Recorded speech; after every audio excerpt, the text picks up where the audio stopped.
Ah, ayan, ayan. Okey, so kasalukuyang nanonood sa atin, sasamahan po natin, sasamahan po namin kayo, upang magkaroon po ng, virtual tour sa atin sa Pilipinas. Yaman din lamang na hirap po tayong bumiyahe ngayon, napakahirap Mm, bumiyahe. Although wala naman tayong restriction, pero, napakahirap, talagang bumiyahe Pin. So, alam mo naman siguro 'yan na the fares, yung pamasahe sa eroplano is not very, hindi naman sa affordable, not very, value for money, kung yeah, that's bibilhin right.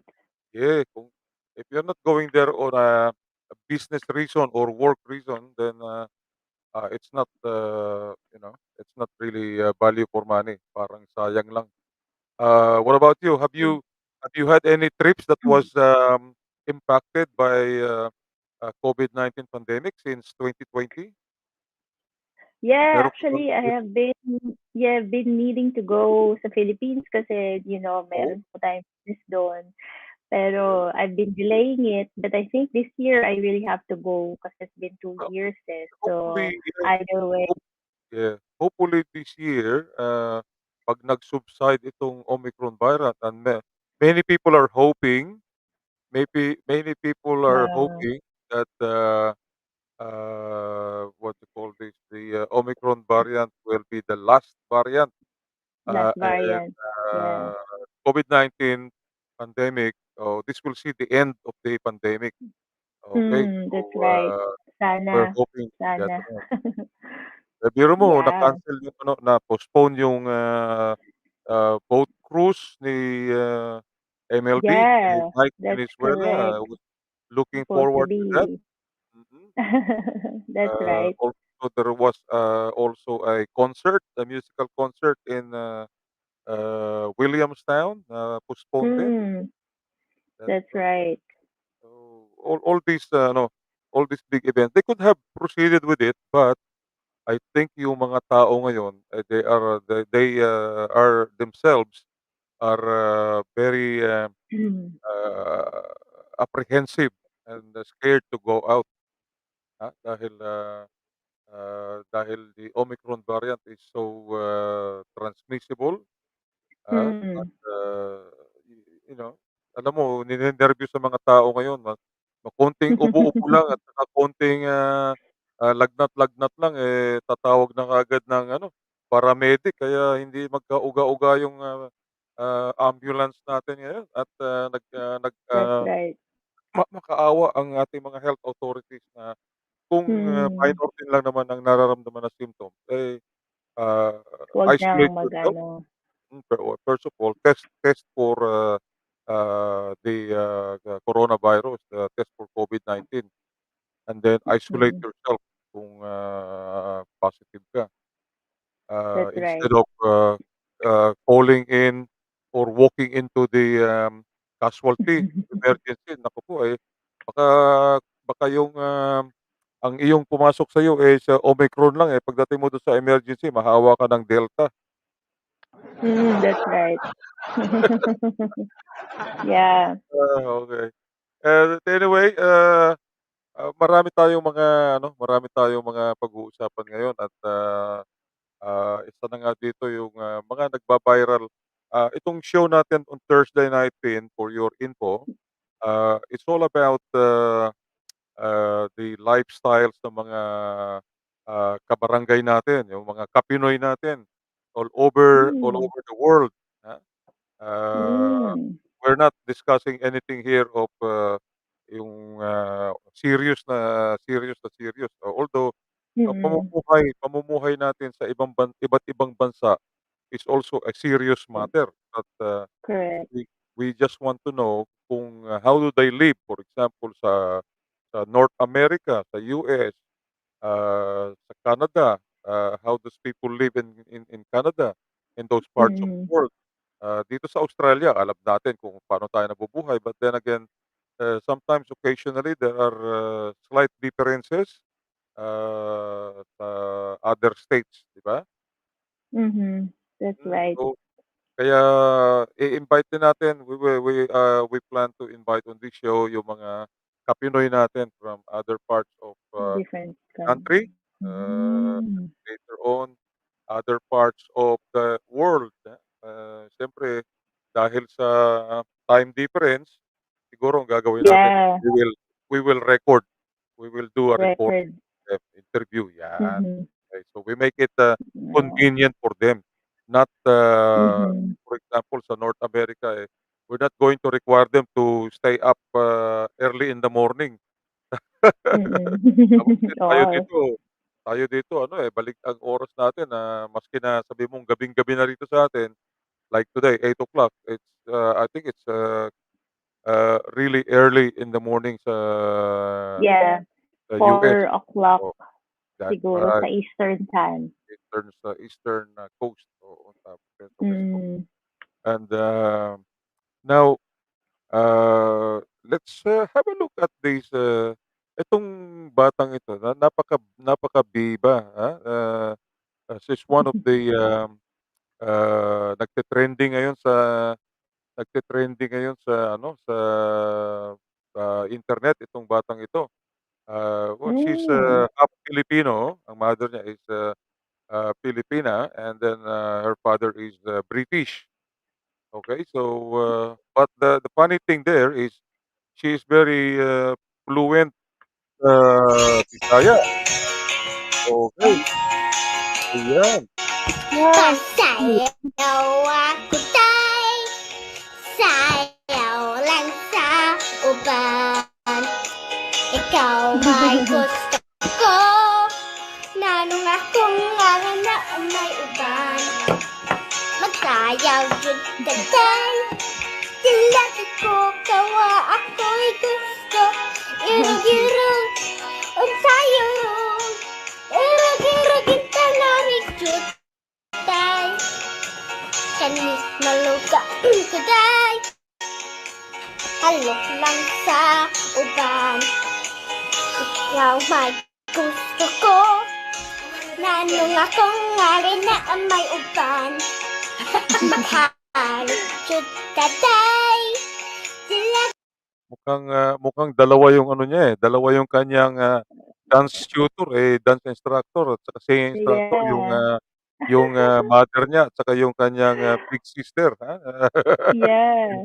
in the background tinuturuan siyang sumayaw. So, Yeah.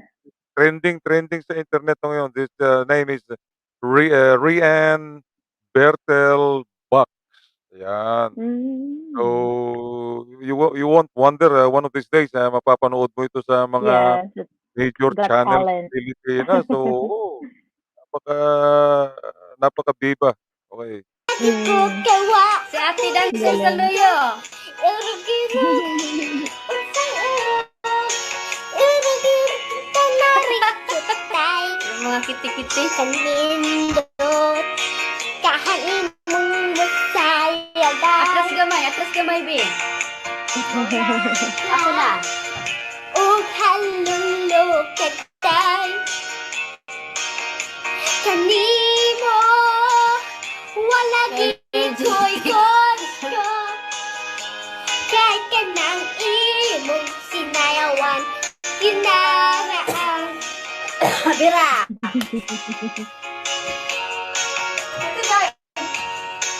Tuyot daw, yun si ate. Kanta ko, kantaw.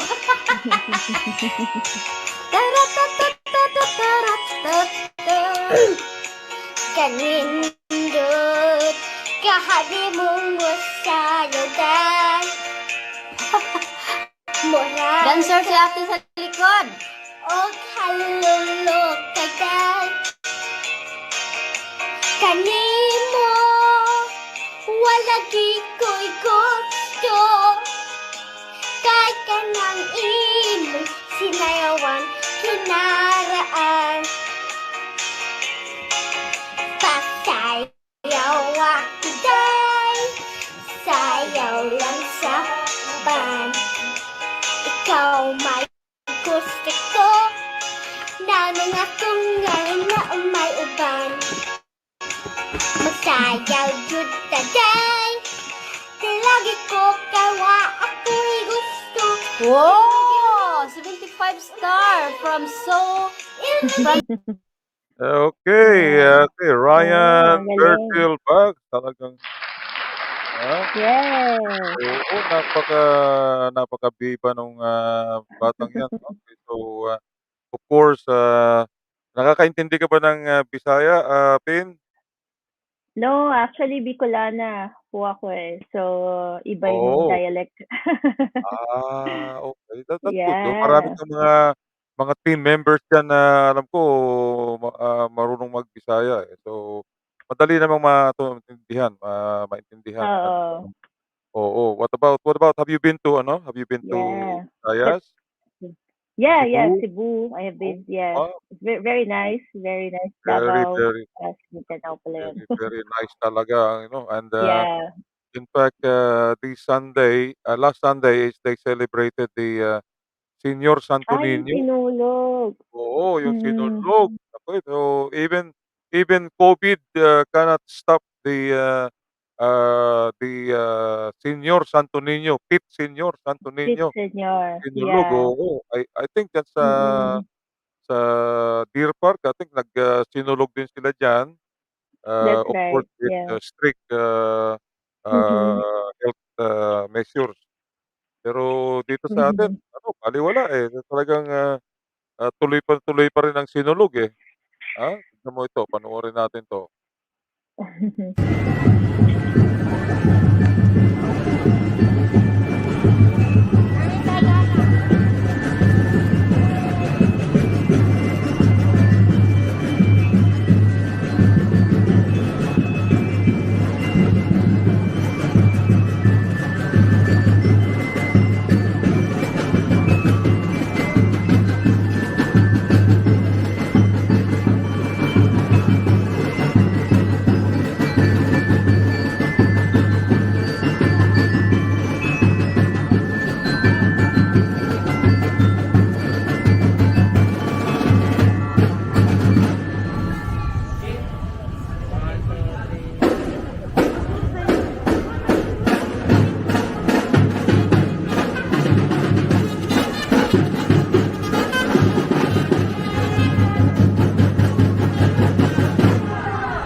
Okay, so yun po ang, kikita niyo ang, sinulog sa Cebu at, that is the traditional, Mm. Pit Señor Sinulog Santo Niño and, it is celebrated, all over the world, where there are, Mm.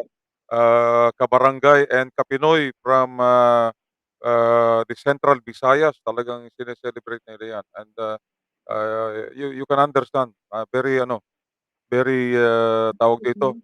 uplifting, Meron po ako dito. Oo, Dinala meron ko. Senior Santo Niño, Maliit yan. lang. Oo, oo. Sa inyo naman, Yeah. ano, 'di ba, yung Our Lady of Peña Francia? Peña Francia, Oo, pero September. ayun ba, We puwedeng ano also yun, puwedeng celebrate. pinoprosesyon lang yun sa ilog, 'di ba? Puwede rin Ay, ba oh, iprosesyon? yata. Oo. So, you have to have Mm, hopefully hopefully Manila. makagawa yung mga, Our Lady of Peña Francia makapag-ano sila 'no, makapagprosesyon sila dito sa Yara River ano? Saya, that's nice. Oo, why not, 'di ba? Oo, why Puwede. not? Oo, why not? Mag-hire lang naman sila ng ano, mag-hire lang sila ng isa sa mga barko diyan and then, Both, tama, puwede. oo. They are waiting Mm. for you, Pin, they are waiting for you, sige, Yeah, sige, project mag natin. organize niyan, oo. I think at the moment is, meron na may ano, may binubuo na namang, Bicol, Association sa ngayon. Meron na Hmm. namang oo, kasi yung sa Rumbanggi nung araw ay ano na yun, medyo Oo, meron po kami yung Bicolano sa Victoria, yeah, we have that. Bicolano sa Victoria, oo. Meron po Ayan. kami, I So, think may recent invite ayan to gather. bagong organization yun. So, That's right. Hindi pa hopefully siya structured, pero di okay ano, yeah, marami ng interested members, so we're meron ka bang getting ano dun, there. meron kang position dun, Pin? Wala pang officers, but we're one of the Wala pa. few who organize it. Tapos, nagho-host tayo sa mga talyer kapag kailangan ng venue. That's good. Kasi marami sa South, marami sa Oo. West. At because ano naman, having, new organizations, in Australia is not tawag dun, it's not demonstration of, disunity. Ang maganda ngayon, the more the merrier, The more, and, yeah. uh, Tsaka iba-iba ng ano exactly, oo. We're not, objective. that's right. Tinatawag dito na Mm, multi-ano tayo, multi-regional, that's right. we agree Mm. we unite by being, tawag yun, organized, we Mm. unite by being disunited. Tama ba yun? We we we Yeah. unite we unite by being disunited. Ay naku, Yeah. anyway, ah isa sa mga napanood natin is, itong, ah, Jollibee sa Pilipinas. I think it's kung merong mga eroplano na mga flag carrier, meron ding ano, hamburger carrier ang Pilipinas, ah. Tayo lang ang country na merong, hamburger, na na giving McDonald's a run for their money. Okay, so Mm. panoorin natin ang, Oh. oo, and, I think the Jollibee is really going into places, it's giving, Maccas a run for their Fast money. food behemoth. With more than 37,000 restaurants in 120 countries, the chain dominates pretty much every market it chooses to enter. It has a reputation for taking over fast. But in the Philippines, where McDonald's has been trying and failing for nearly 40 years to be number one, there's a local chain giving McDonald's a run for its money: Jollibee.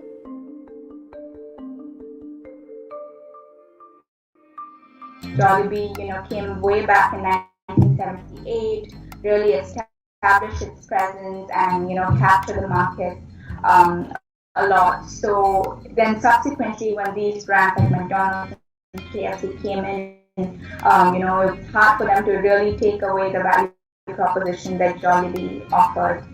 Filipinos love Jollibee, and it's not just because it was there first or that it undercut its competition on prices. They nailed their recipes.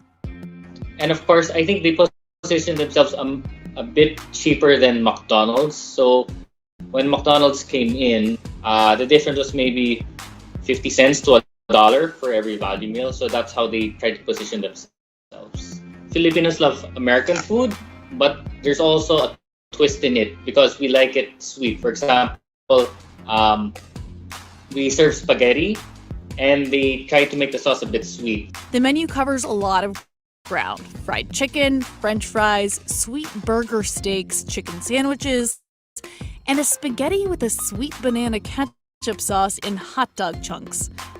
Culture also plays into it. They have a tagline. It's called Langhap Sarap, meaning it smells really good. So it's really inviting, the smell. And I think they know where they should be targeting the market. So it's really the middle class market for Filipinos because they initially positioned it as a fast food, but now I think since the mass market is developing, I think they positioned it as a QSR, so a quick serve restaurant. Its mascot is a human-sized red and yellow bumblebee wearing a blazer and chef's hat. It's meant to epitomize the Filipino spirit of an always busy but cheerful people. Jollibee is the biggest fast food chain in the Philippines itself. So it is hugely popular. And a large part of this is because of its branding itself. So it has become to be known as a very household and family-oriented brand that really connects and resonates and strikes a chord among Filipinos. Jollibee has also pushed out TV commercials and ads that are big on family values. And the numbers show that so far, Jollibee indisputably trumps McDonald's in the Philippines. McDonald's has roughly half as many locations as Jollibee there, and while neither company isolates its revenues in the Philippines, Euromonitor estimates show that Jollibee pulled in nearly twice as much as McDonald's in 2017. Jollibee captured nearly 36% of the fast food market in 2017, and McDonald's took roughly half that. And Jollibee's hold on the market doesn't end with its own chain. Jollibee Foods Corp also owns chains in the Philippines like Chinese fast food chain Chowking, Greenwich Pizza, Red Ribbon, which sells pastries, and even US-based Burger King, almost all of which rank in the top 5 list of chained fast food restaurants in the Philippines. So the company literally owns its competition. But Jollibee is now at a crossroads. The domestic market is oversaturated, so it's instead setting its sights on the Filipino diaspora. if you look at the international expansion, I think year to date, at least they've grown around 25%. So it's already starting to overtake the domestic front, the same store sales growth, meaning it compares stores that were already operations from the previous year. So it's only been growing 8%. And it's since the publicly listed company, 8% isn't enough if you're just going to grow it organically. So they have to expand. So far, Jollibee has more than 200 international locations in countries ranging from Saudi Arabia and Kuwait to Italy and Canada. The Filipino chain is also taking on rival McDonald's on its home turf. Since 1998, Jollibee has opened 37 locations in the US, all in cities with big Filipino communities. Just take New York City. There are more than 250,000 Filipinos living in the New York metropolitan area. In the fall of 2018, Jollibee opened its second location in the city, this one in the heart of Times Square. Jollibee has a very distinct Filipino taste. So most of the dishes here have a sweet taste to it. I always loved Jollibee since birth because back in the Philippines we always eat there. CNBC decided to fact check. Our team of producers put Jollibee's sweet and savory menu to the test. Oh. That's good. I think it's good. It's not that spicy yet. Our producers approved for the most part. Yeah, I don't like that at all. Jollibee may be striking a nerve with Filipino Americans, but the company appears to be thinking much bigger when it comes to dominance. With only 37 Jollibees and roughly 4 million Filipinos living in the United States, Jollibee's reach in the country is far from the command it had in the Philippines. And targeting Filipinos in the US isn't enough for the company to skyrocket to success. That's why Jollibee Foods Corp decided to take a majority stake in a popular American burger joint called Smash Burger. We wanted to replicate the successes of Philippines in US, which is to have a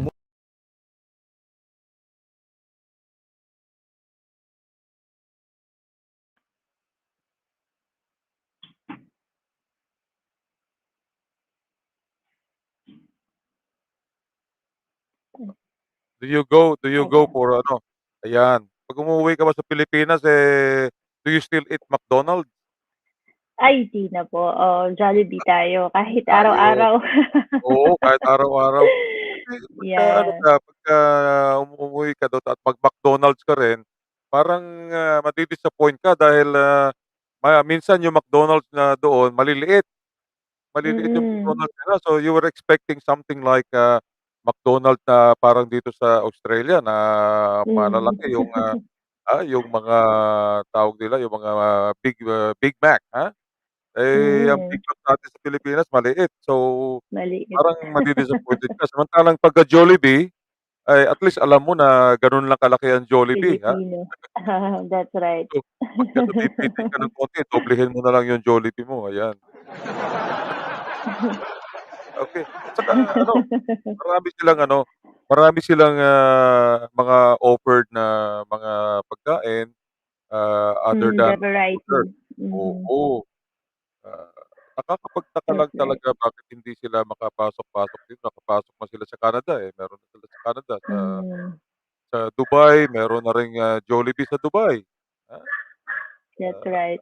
dito lang talaga medyo hirap sa Australia, maybe because of the market, very limited ang, Filipinos, masyado tayong maliit pa rito sa Australia. Tsaka mahigpit Ah, din po kasi yata ang yu customs and Ayan, ating at that's the other you thing, know, oo, the yeah, labor and requirement expensive. napakahirap, Mm.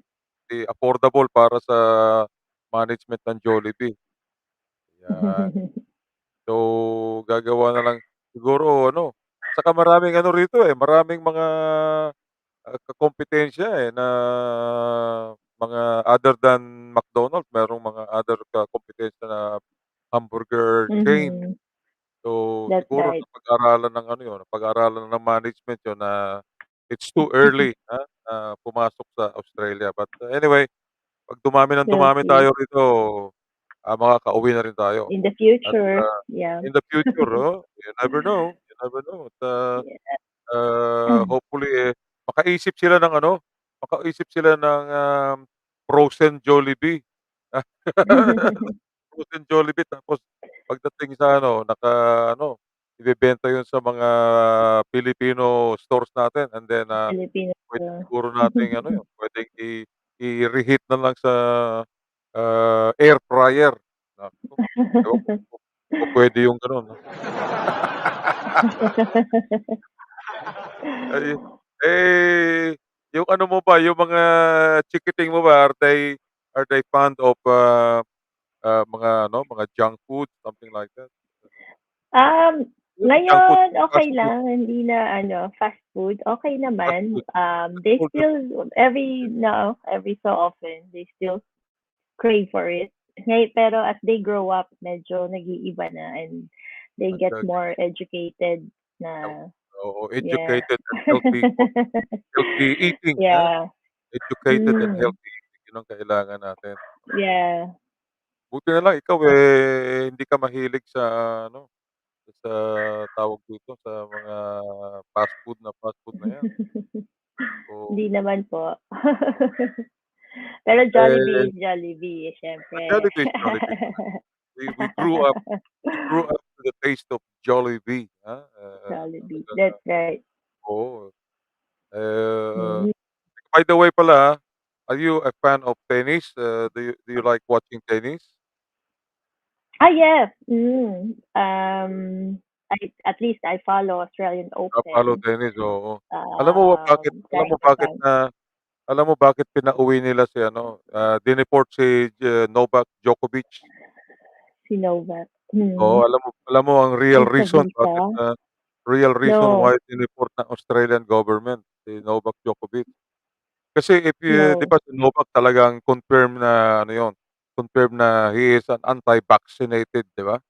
Oo, in fact Novak. sa pangalan na lang niya ano, alam mo na ng wala siyang vaccination, Wala. Novak, Confirmed. sabi gano'n, Novak.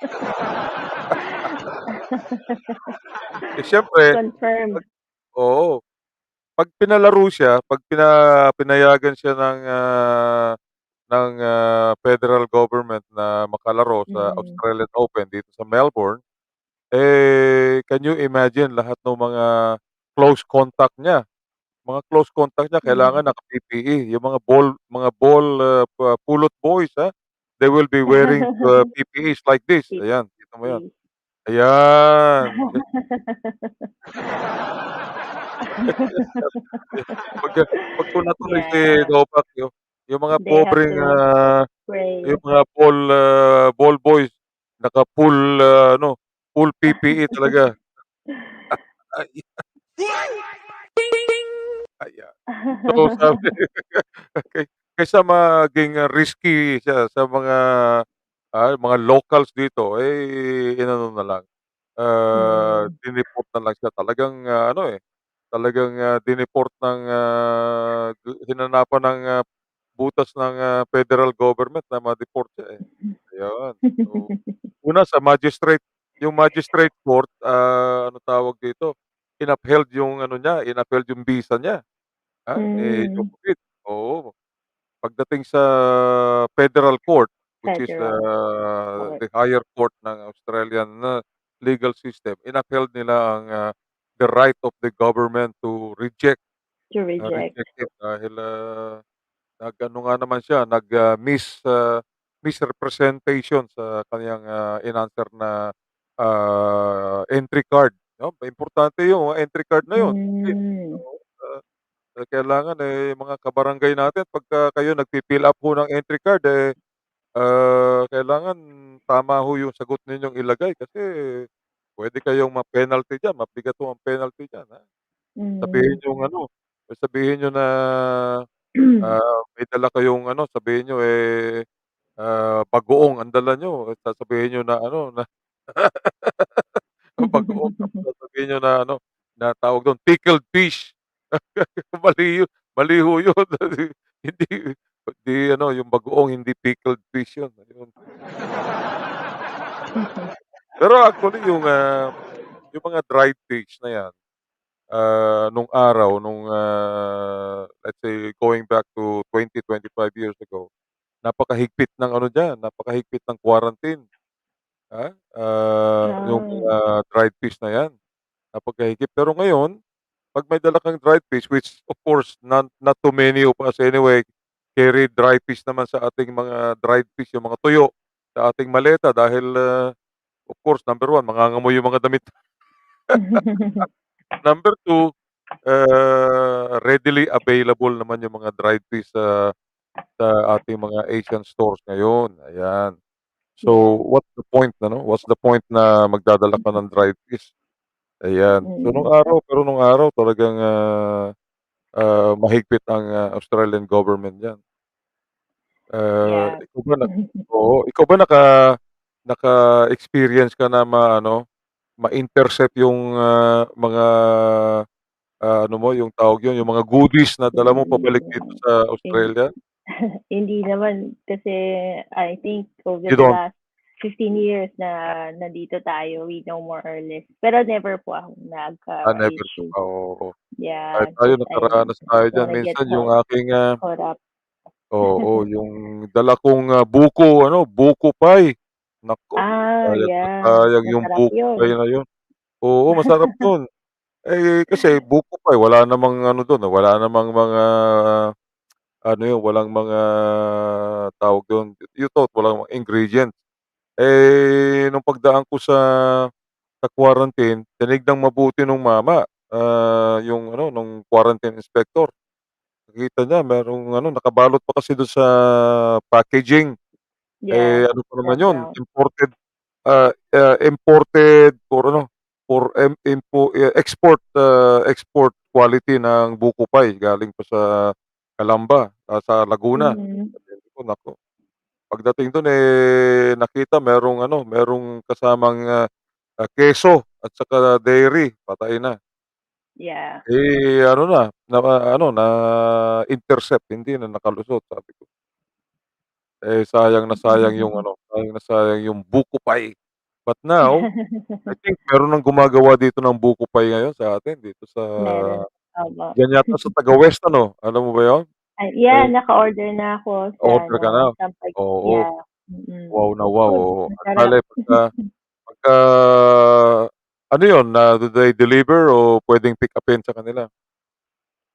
Sa mga Filipino stores po yata sila nagde-deliver, eh, so you can Sa mga order stores, or I think oo. you can order, yeah, directly You can also. can you order Yeah, from them and, I have it think delivered opo, directly, or you have I think pupu so. Baka pupunta may ka dun sa minimum outlet? order lang. Order, Yeah. order. So talagang maraming mga magaling magluto diyan sa sa kabila, sa western suburbs. So, Opo.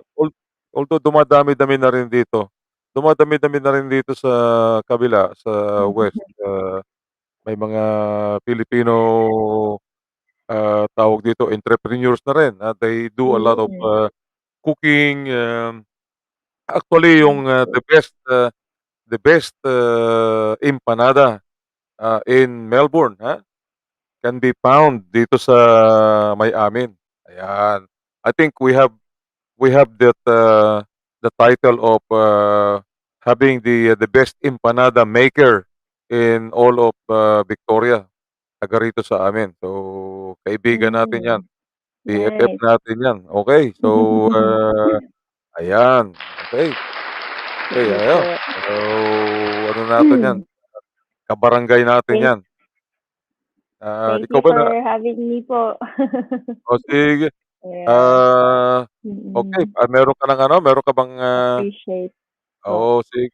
Okey, sige, thank you very much, Pin. Opo, Thank you very much for anytime. joining me for a short while. I'll Thank keep, you. doing the show, and, we'll hope to invite you next time. To be a Anytime po. co-host. Yeah, no Okay, problem. I'll let you Yeah. know beforehand Sige para po. makapag-prepare ka naman ng mahaba-habang oras. God bless. Apo, God yeah. bless. Thank you Thank very much, you. Miss Thanks. Pin Flores of Talyer Thank you. Auto. Thank you very Thank much. you, everyone. Good Thank evening. you. Good night, Pin. Bye. Okay, so ayan po ang ating Dabbercats na si Pin Flores that of course may-ari po ng Talyer Auto. They have now 4 branches all over the Melbourne area. Ayan. So thank you very much at napaunlakan tayo. Ngayon naman tignan po natin itong experience ng kabarangay natin sa Canada. Nung sila po ay makarnap o nagkaroon ng attempted carjacking ng kanilang sinasakyang kotse. Talagang ano po sila, ang malakas ang loob talagang nanlaban po sila para maproteksyonan yung kanyang pamilya kasi na-endanger din yung na-danger din yung kaniyang mga anak at nandun naiwan sa sasakyan. Okay, panoorin po natin. Get out! Get out! What are you doing? I'm taking the van. Bro! Get out! Bro! Get the out! Bro! Get out! Get out! Get out! Are you coming with me? Get out! Hurry up! Hurry up! I'm taking my...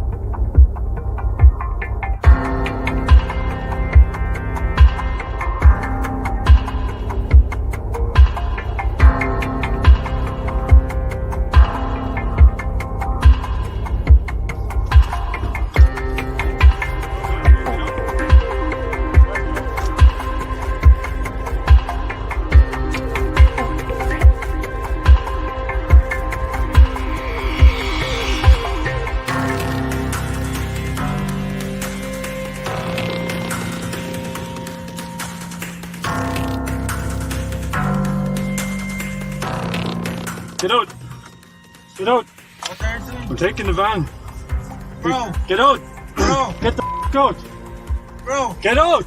Yung kaba po agad ng dibdib ko, talagang ang lakas po talaga ng tibok ng puso ko.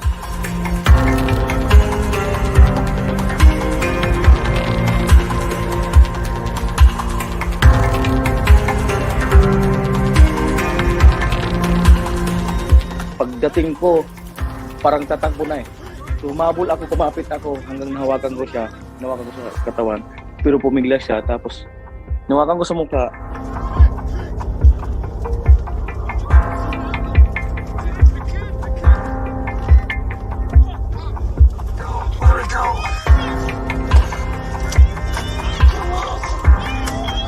Damo na humihiyaw yung anak ko, parang natatakot. Damo na parang nangigigil ako na, alam mo yung nasa utak mo na wala ka nang ibang iniisip sa sarili mo, basta ma-secure mo lang yung pamilya mo, anak mo.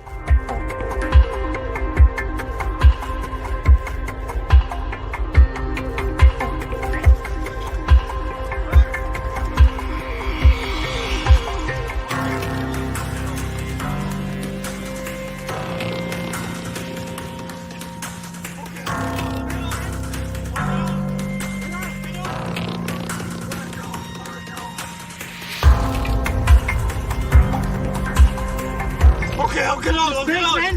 I'll get out! Get out! Get out! Let it go! Let it go! Please! Just out! Please!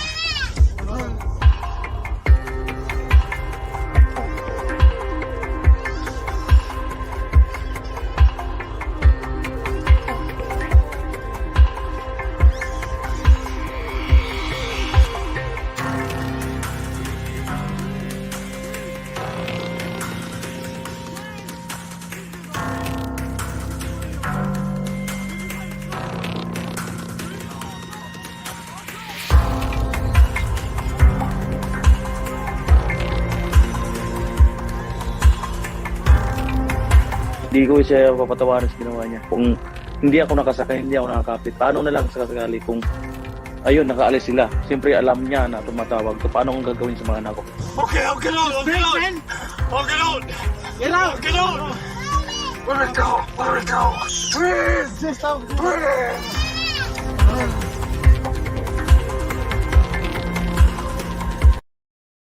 Ayun. So, yung yung, ano pa, yung offender pa ang, nagmamakaawa na pakawalan daw siya at, so mukhang, nagkamali siya ng nagkamali siya ng pag-target ng, kanyang bibiktimahin. Talagang, si Mr. Banjalan ang, target niya. Okey, na talagang, lalaban nga naman dahil siyempre dahil, endangered na yung mga anak niya dahil kung hindi niya hinabol yung, offender, kasama yung dalawang anak niya na nasa kotse. So, hindi niya na alam kung anong mangyayari dun sa dalawang anak niya. Buti kung, walang laman yung kotse, you can puwede na sigurong, hindi niya habulin yun, ayun. So, yun po ang, marami po tayong mga eksperyensya, throughout, the world kung nasaan man po tayong mga ka-Pinoy at ka-barangay, marami po tayong mga na-e-eksperyensya mga pangyayari. Of course, talagang, ganyan po talaga. Maski naman sa Pilipinas, nakaka-eksperyensya din po tayo ng mga, traumatic, experience sa Pilipinas. Okay, yun nga lang, marami tayong mga kamag-anak at kakampi pa lalo po kayo kung, nakatira kayo sa sarili niyong, barangay, sa purok. Naku, lahat po ng tao dun, magkakakilala. So, mahirap po na gumawa ng isang, krimen dun dahil, kilala po kaagad kung sino ang offender. Kung ikaw naman ay estranghero, pagpapasok ko pa lang dun sa barangay, ano kaagad namo-monitor ka na kaagad ng mga, ah, barangay tanod. So, yun ang, kagandahan naman sa atin dahil, magkakakilala and, sa loob ng isang barangay, halos, magkakakilala po lahat ng tao. 'Yan ang kagandahan niyan. Lalo pa sa mga, regional areas, magkakabarangay, talagang magkakakilala 'yan. Merong mga of course, may mangilang-ilang lugar lalo na sa Metro Manila, sa National Capital Region na maraming mga nakatira sa isang barangay dahil sa sobrang dami ay hindi na po, nakikilala gaano ng, mga barangay, officials, but, of course, pagka ikaw ay medyo pasaway ay talagang ah, yung atensyon ng barangay, officials, maano sa'yo, nakatutok sa'yo yung atensyon ng barangay official. So, alam na nila kung sino ang mga, potensyal na, mga pasaway sa atin. Tawag sa atin yan pasaway, of course, 'yan sa isang barangay. Ayan po ang, kagandahan ng tinatawag nating barangay barangay system sa Pilipinas. Okay, so ayan po napakaimportante po ng napakaimportante po ng, role at, ng responsibilidad ng mga, barangay officials lalo na pa yung mga barangay chairman, okay. Ayan, dito buti tayo rito ang si chairman Fred, ang responsibilidad, mag-public service lang, ayan. Magbalita lang po ng, sa ating mga kabarangay dito, 3 times a week para alam niyo man ang mga nangyayari, okey. Ayan. Hindi po natin kailangang, maging, peace officers, maintain ng peace and order dito sa barangay at, nandiyan po napakaraming mga Victoria Police ang, nandiyan, okey. Ayan. Now, tunghayan naman po natin ang, isa pang, magandang tanawin, magandang puntahan sa atin sa Pilipinas kung nakakauwi po tayo, ito ay isa sa magandang, patutunguhan sa Pilipinas, of course, ayan. At, ito ay makikita natin mula sa paningin nung dalawang, natin, fellow Australian, mga batang, OC from, Perth, sina Jess and, Matt and Jessica. Tignan natin ang experience nila. Okay, halos lahat sa ating mga ka-Pinoy dito at kabarangay, halos nakapunta na po dito sa lugar na 'to, pero napakaganda pa ring, tignan, napakagandang tignan pagka nasa video ang, lugar na ito. Okey, so tignan po natin ang kanilang, experience.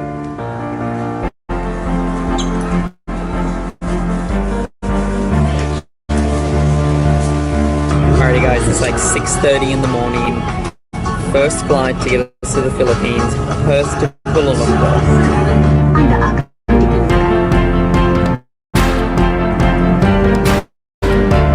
Alrighty, 7-hour layover done. Flight number 2. Let's go to Manila.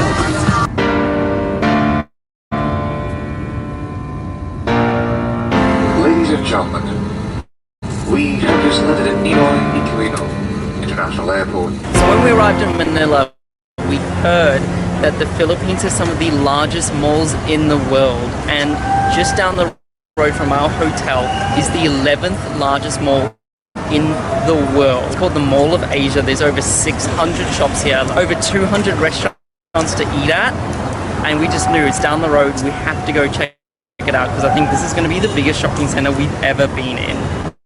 So it seems like the shopping complex is like made up of all these buildings, and then between them are these little outdoor alleyways which seem to be our favorite spots. And there is so much food, like everywhere you look is just another food vendor. So we're looking online and we found that this mall, on average a day, gets over 200,000 people visiting it. I refuse to go to my local shopping center at Christmas time. This place is just so many visitors.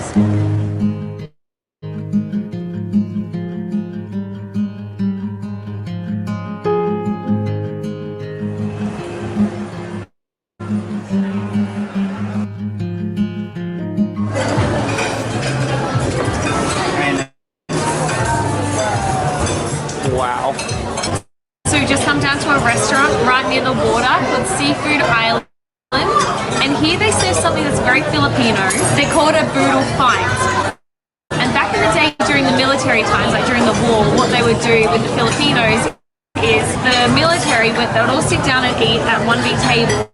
And there'll be these big banana leaves in the middle of the table, and then all the food. And then they would all share, kind of like showing their camaraderie and then working together. And at this restaurant, they serve boodle fights.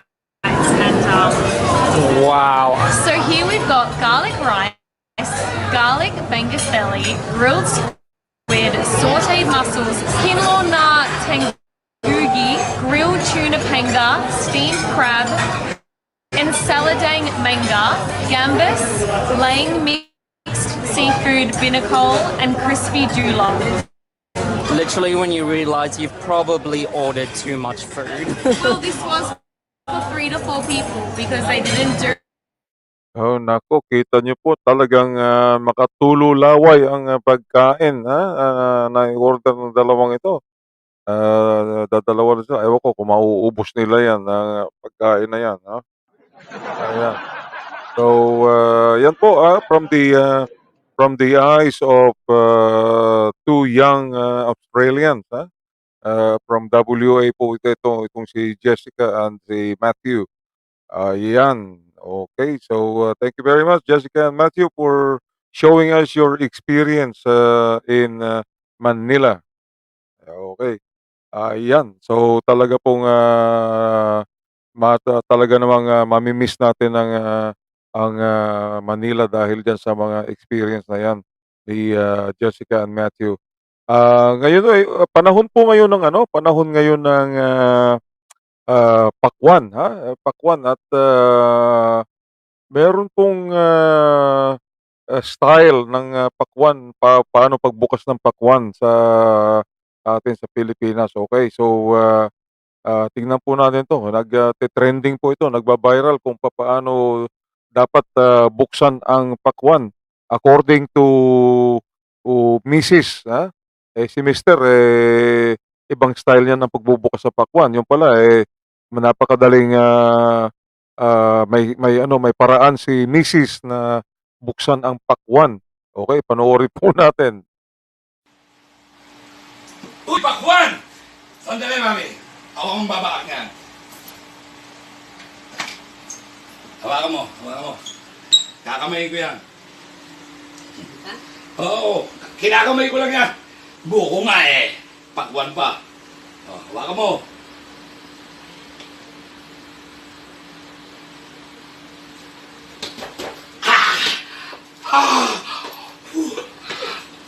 Wala, ako. Ikaw hawak. Dali, hawak. Hawakan ko. Oh. Hawak. Ayaw mo daan?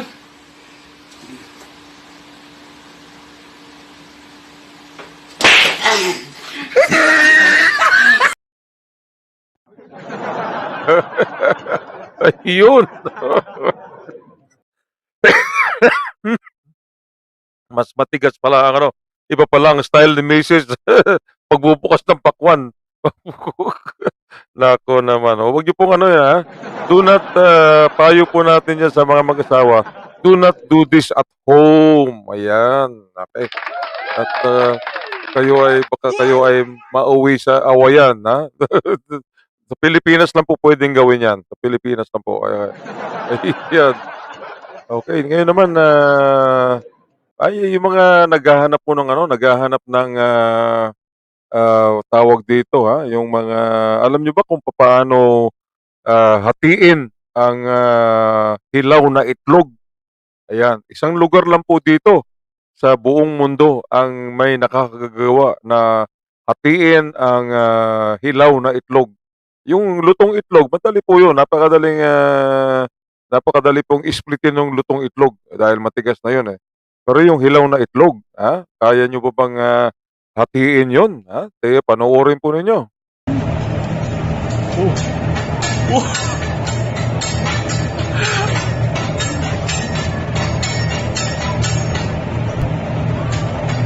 Wow.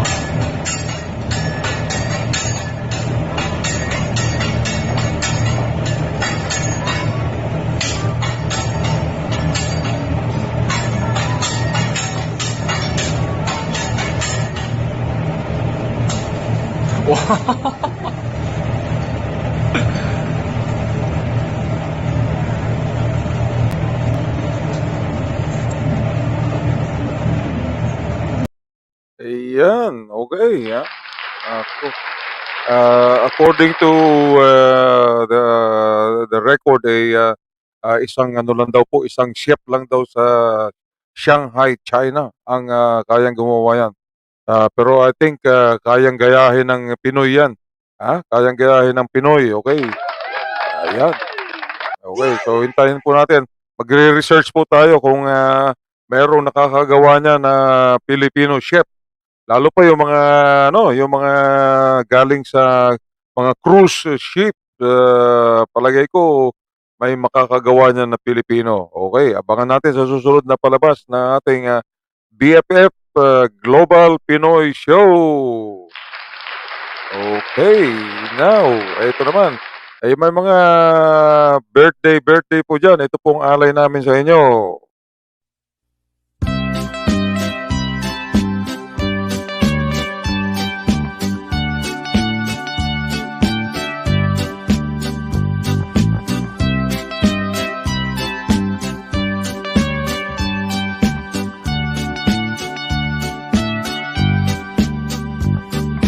Happy birthday, happy birthday to you.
sa'yo.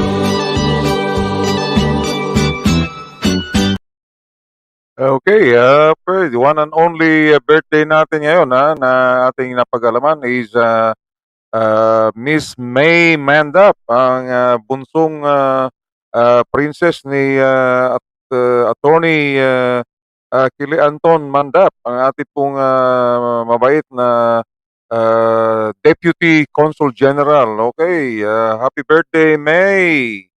Okay, may you have more birthdays to come. Okay, dokie. Yan. Yan. Okay, so napakabilis po ng oras at mga Dower Cats ay paalala po ang Filipino Community Council of Victoria. Meron po silang Australia Day celebration. Ayan po, 26th of January. Sa ano na po yan? Sa susunod na 26 natin ay Miyerkules na po yan. Of course, saan kundi doon sa kanilang Filipino Community Hub, Brooklyn Business Park, 463A Somerville Road in Brooklyn. Alright, okay. Okay, ano po yan, libre po yan. Basta kailangan register lang kayo at to make sure na you are fully vaccinated po. Ayan, andyan ang mga detalye. Okay, so isa na namang Huwebes ng gabi ng pagtatanghal natin at hopefully ay nakapagdulot po tayo ng kaligayahan sa ating mga Dabber Cats dyan. Miss na po yung pagbakasyon sa Pilipinas. Okay, so tiyaga lang po tayo at makakaano rin tayo dyan. Makakalipad din tayo dyan sa Pilipinas. Ang importante po ngayon is we are healthy, we are safe, and our family is healthy and safe. We are together as a family. Okay, ito pong inyong Chairman Fred. Muli naman nagpapaalam sa inyo. Mabuhay po kayo lahat. Keep safe, keep healthy, and stay safe. Okay, so hanggang sa linggo po sa ating barkadahan sa barangay. And of course, we'll see if we can greet you on Friday doon naman sa barkadahan ni G. Agustin, Gippsland FM Radio. Okay, so tingnan po natin kung makakapag-live po tayo. We will let you know. But otherwise, linggo po ulit tayo magkita-kits. So, kedoki, mga kabarangay.